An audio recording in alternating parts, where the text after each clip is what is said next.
शनिवार से दिल्ली में पहला टॉय फेयर शुरू हो चुका है। देश को आत्मनिर्भर बनाने और चीन से खिलौनों का आयात रोकने की तरफ ये पहला कदम है। इसके लिए वोकल फॉर लोकल के तहत पीएम मोदी ने पारंपरिक खिलौना उद्योग को बढ़ावा देने के लिए लकड़ी के खिलौनों को ग्लोबल प्लेटफॉर्म मुहैया कराने पर जोर दिया है।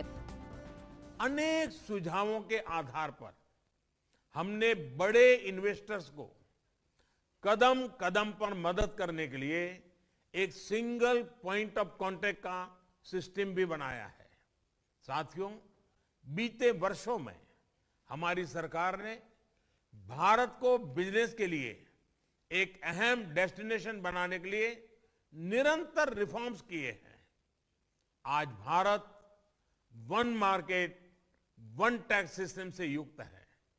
आज भारत में कंपनियों के लिए एंट्री और एग्जिट के लिए बेहतरीन माध्यम उपलब्ध है।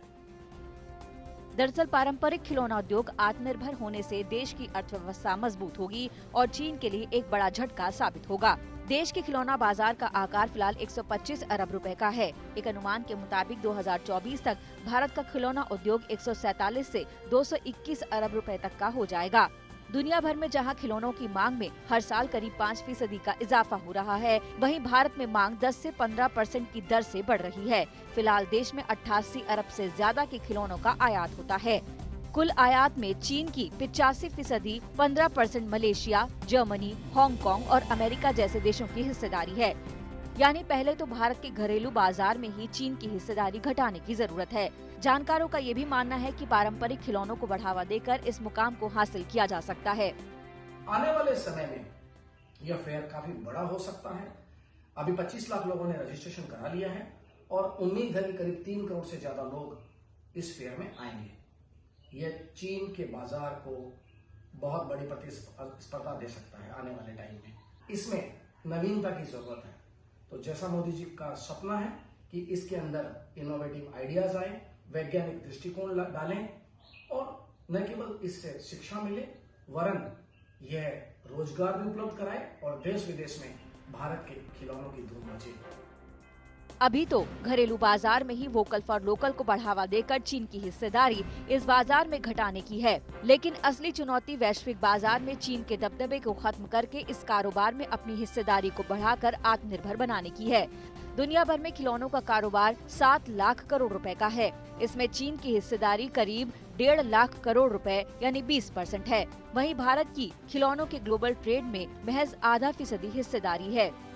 जो भारत अब खिलौना उद्योग में खस्ता हाल नजर आता है, वो 1990 के आसपास ऐसा नहीं था। उस वक्त लकड़ी के खिलौने खूब बिकते थे, लेकिन इन महंगे खिलौनों के लिए चुनौती बनकर बाजार में आए सस्ते और हल्के खिलौने। लकड़ी और प्राकृतिक रंग की कीमतें बढ़ने से तो खिलौना निर्माताओं का काम ठप पड़ गया था। इस मजबूरी का फायदा उठाया आयातित खिलौनों ने, जिन्होंने 90% भारतीय बाजार पर कब्जा कर लिया।